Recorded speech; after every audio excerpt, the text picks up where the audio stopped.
What? Ah! Well, it's official. The Vikings are in the playoffs, and they did so by destroying the New York Giants by a score of 49-17. Headed into this game, the Vikings finally get their studly defenders back. Meanwhile, the Giants lose Odell Beckham Jr. to suspension, and they just found out the other night that they're out of the playoffs, so they're just here playing for pride and dignity. The Vikings are playing not only for that, but for a playoff spot. So yeah, the Vikings had more at stake. I had a good feeling the Vikings would win, but I guess I didn't think they'd win that big. The game itself started out as a defensive struggle. The first score didn't come till late in the first quarter on a Blair Walsh Project field goal.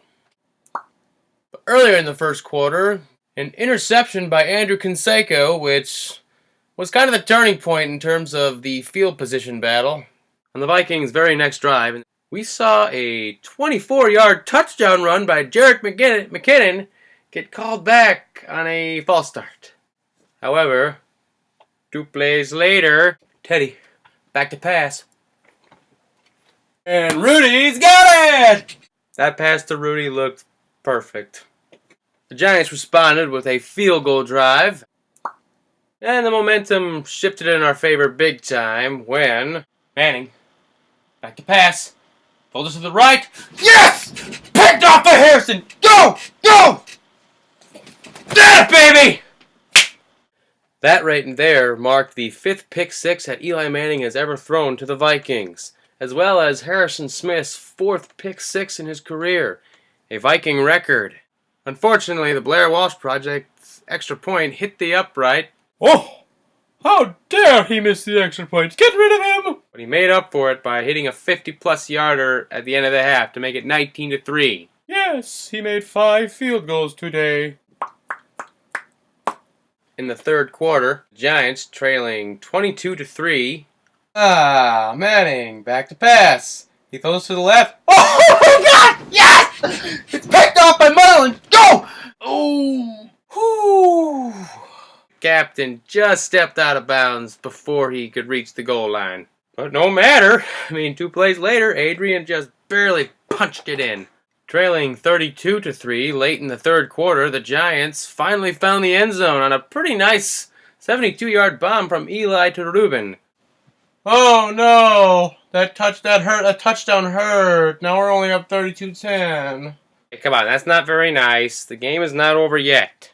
Yeah, the Giants went with an onside kick, and if you didn't think the game was over before that, I think you knew it was after the onside kick backfired, as it set up a Jerick McKinnon rushing touchdown.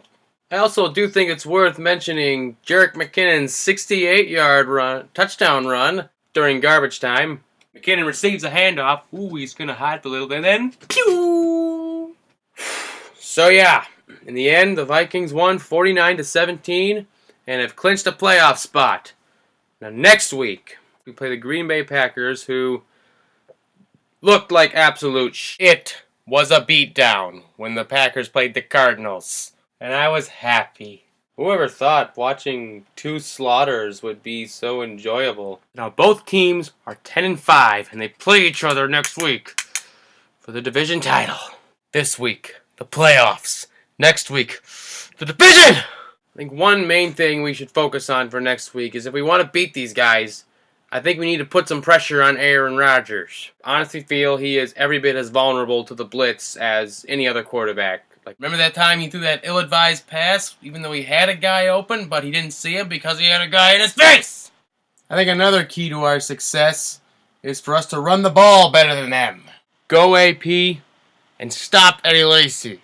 The Vikings played outstanding today. Ah, yes, especially on the defense side of the ball.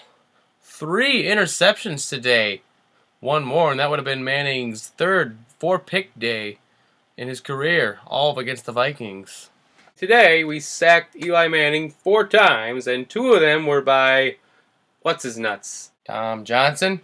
Sebastian Thunderbuckets. What? But overall, a great team win. And really want us to carry that over. That's right, my alter ego. So yes, next week is a very important game. against a team who is 3-0 against their division on the road and 0-2 against their division at home. So let's beat them at Lambeau just like the Bears and Lions did. Only better. Until then, I am hoping for the best. Hey man, I'm willing to bet on a win. Go Vikings. Go Vikings.